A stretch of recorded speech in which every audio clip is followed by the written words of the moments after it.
Саусақтарыңызды аямай лайк басып тастаңыздар. Лентаға көбірек шығып жаңағы тұруға жақсы. Қырғызстанның анау ұйғыр әнші жігіті Қазақстанға тапсырыс бойынша келіп, ән айтқалы келеді. Біздегілер шетелден ұшып келген террорист деп, әлгі өзі Қырғызстанның азаматы, өзі ұлты ұйғыр, оны бас салып, ұрып, соғып, басы көзін көгертіп бейшараны. Түктен түк жоқ, әлгіні террорист деп мойындатқызған ғой. Әлгі ең соңында террористпін деп мойындаған дейді. Міне сол өткенде Еуропада бүкіл Қазақстанның масқарасын шығарып, сол әнші жігіт Еуропада жаңағы Еуропарламентте куәліктен өтті. Егер ол мен танымал әнші болмаған болсам, мен әлеуметтік желіде жұрт білетін танымал әнші болмаған болсам, мен қарапайым бір азамат болған болсам, мына жүйе не істейтін еді деп отыр.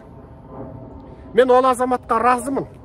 Және сол азаматтың аман алып, айғайлап жүріп, Қырғыздың депутаттары, біздің азаматымызды қазақтар неге террорист деп оны ұрып соғып мойындатып отыр деп, бүкіл Қырғыздың депутаттары сыртқы істер министрлігі аттанысқа келіп әлгіні алып қалды. Ойбай, ұйғыр екен бе, не болса болсын деген жоқ.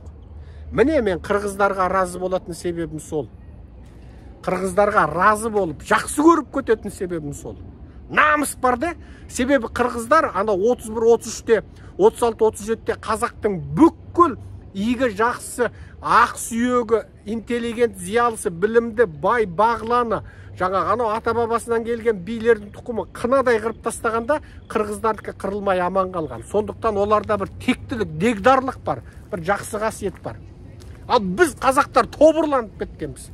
Міне сол Тоқаевтың қылмысын міне бүкіл Еуропаның алдында әшкереледі. Ашты ма? Ашты. Дәлелдеді ма? Дәлелдеді. Міне атажұртты құрған мені тұтқындап соттаймын деп соттай алмады. Қылышынан қан тамған Назарбаев, бәленбай қазағыңды өлтірген, қынадай қырған Назарбаев, жаңағы езуінен қан таңып отырған таңғы шайдың орнына қазақтың қанын ішетін қанышер Назарбаев мені соттай алған жоқ, мені өлтірген ал. Мен міне тірі куәгермін міне. Мен ұстап, 6 ай үйғамақта ұстап, мені ең соңында соттай алмаған. Неге? Біз бүкіл Еуропа мен Америкада бедел жинадық. Біз Қытайдың қылмысын, Қытайдың геноцидін, Қытайдың мына дүниедегі Гитлер фашизмімен пара-пар, тіпті Гитлер фашизмінен де артық қылмысын бүкіл дүние жүзіне әшкерелеп, бүкіл Біріккен Ұлттар ұйымы, бүкіл Еуропа, бүкіл жаңағы Англия, бүкіл Канада, бүкіл Америка, бүкіл батыс елдерінің алдында, бүкіл дүние жүзінің алдында бет-бедел жинаған бірден бір адамдық құқық ұйымыз. Және Қытайдың геноцидін әлемге бірінші ашқан, ең көп дәлелдермен ашқан, ең көп фактілермен ашқан, Қытайды тізерлетіп отырып, қазақтарды концлагерьден босатуға мәжбүрлеген, тіпті қазақтарды шекараға өз әкеп, шекарасына шығарып салуға мәжбүр, тіпті өздері құжатын жиып алып, қиып тастаған, өртеп тастаған қазақты бір бет қағазбен шекарадан өткізіп тастауға мәжбүрлеген ұйым біз жарияладық. Қытай қазақты бүгін босатса ертең қоямыз дедік. Қытай шарасыздан мынау Тибеттің, ұйғырдың қатарында қазақ барып қосылса масқара болатынын біліп, және Қазақстанда 6 миллион Қытайдың қазағы барын біліп, 59-62 жылдарда келген 2 миллион қазақ барын біліп, және Қазақстандағы бүкіл жаңағы туыс-туғаны көбейгені бар, құда жекжатымен бар, жаңағы 6-да 7 миллион қазақтың Қытаймен қатысы барын білгеннен шошып, мынау Қазақстанда алып отырған мұнай газына қауіп төнеді деп, мына Қазақстандағы экспансиялық саясатыма кедергі болады деп шошығаннан қазақты босатты. Соны жаңа Қытайменен жаңағы атаңа нәлет жау Қытай, ата жау Қытай, жаңағы сен азуыңды айға білесең, мен езуіңді тілемін деп қарсы тұрған біз. Сол бізді халықаралық қысымнан қорыққаннан Назарбаев соттай алған жоқ. Болмаса Назарбаевқа ата жұрттың өзін, мені айналамдағы үрім бұтағымызды қырып тастау Назарбаевқа түк емес еді. 30 жыл бойы қазақтың қанын жаңағы ішіп келген Назарбаев ешкімді аяйын деп тұрған жоқ еді. Қорықты. Еуропа, Америкада оның бүкіл ұрлаған ақшасы тұр. Енді мен қазір бүкіл ата жұрттың партиясына жаңағындай видео үндеуден басқа амал қалмады, қалың елім, қазағым. Саяси белсенді болайық. Назарбаевтың кезінде қорлықпен өтіп кетті 30 жыл. Жоқшылықта өтіп кетті. Қайран өмір. Менің өзім міне жылағым келеді. Қайран менің 20 жыл өмірім. Аңсадым ғой, жастығым өтіп кетті. мен аңсаған, мен армандаған, мен көз алдыма елестеткен жаңағы бақытты баяшатты Қазақстан болмады.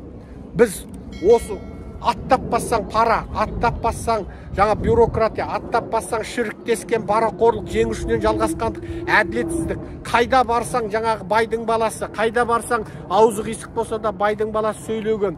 Қысқасы ауылдың әкімінен тартып аудандық кадрларға дейін, облыс, республикалық кадр бәрі іріп шіріген. Қарапайым қазақтың баласы құл сияқты арып ашып қара жұмыс істеп, қашанғы құрылыста, қара жұмыста, күзетшілікте қазақтың қыздары жаңағы еден жуып, әжетхана жуып, ал басқалар неге бақытты баяшатты өмір сүруге тиіс? Неге мұнай мен газына бай арабтар іріп шіріп, шылқып, мына әрбір анау ең қиыр арабтың анау ең қиырында жаңағы түйесі мен ешкісінен басқа тірлігі жоқ ауылдарындағы арабқа дейін неге 24 сағат жаңағы ырғын өмір сүреді? Неге 24 сағат ауа суытқышты қосып қойып, ана 55 градус, 60 градус ыситын арабтың құмында отырып, жоқ жерден жаңағы жәннат жасап алып отыр? Неге оларда сондай жаңағы байлық? Құдай оларға да беріп қойды байлықты. Мұнай мен газды оларға да беріп қойды. Ал бізде де бар. Ал біз дүниенің сорлысымыз, қайыршысымыз, дүниеде өлім жағынан біріншіміз, жаңағы жас өмір сүру деңгейі жағынан ең нашар халықпыз. Жаңа тұрмыс деңгейі, тұрмыс сапасы жағынан ең нашармыз. Өз-өзіне қол жұмсап өлуден біз қазір әлемнің біріншісі болдық. Педофилдіктен әлемнің біріншісі болдық. Еркектерге және әйелдерге жыныстық зорлық зомбылықтан әлемнің біріншісі болдық. Түрмедегі жыныстық зорлық зомбылықтан әлемнің біріншісі болдық. Армиядағы жыныстық зорлық зомбылықтан әлемнің біріншісі болдық. Осы зұлымдықтың бәрін неге істеп отыр? Қазақ сондай сұмырай оңбаған халық па еді? Жоқ. Бізді әдейіге аздырып, жаңағындай зұлымдарға билікті беріп, әдейіге оларды жазаламай, тау құрлаған қазақты 10 жылға соттап, педофилді 1 жылға соттайды. Педофилді полиция қорғайды. Армияда педофилдерді полиция қорғайды. Армияның генералдарының өзі педофил.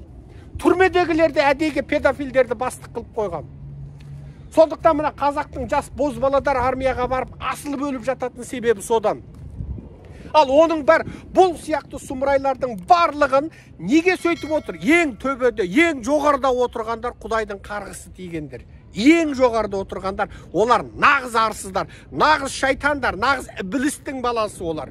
Олар ешқашан адам баласына жақсылық істемейді. Олар қазақтың көбейгенін де қаламайды. Олар бізде еркіндік, теңдік, демократия болуын қаламайды олар. Біздің санамыздың өскенін олар қаламайды. Олар біздің өстіп үріп шіріп, жоқшылықта, кедейшілікте арып ашып, өстіп тозып кеткенімізді қалайды. Оларға біз тек салық төлеушіміз. Салық төлеушіміз бар болғаны сол. Олар сөйтіп үреймен өмір сүруге. Қазақтың тіпті көлік жүргізгенде де қазақтар үрейленіп өмір сүреді екен деп өткенде ғана осы Америкадан Қазақстанға барған жігіттер таңырқап отыр. Көлікті жүргізеді, үреймен жүреді екен. Бәрі үрей. Аттап бассаң сергек, аттап бассаң жаңағы ақылды камералар бетіңнен танып қояды. Оның бәрін қайдан танып отыр? Қытайдың технологиясы, Қытайдың Huawei, Қытайдың ZTE. Ал соның бәрін бізге солай істеп, халқымызды үреймен бас көтерткізбей отырған осы сұмырай зұлым жүйе. Мыналар нағыз зұлым жүйелер.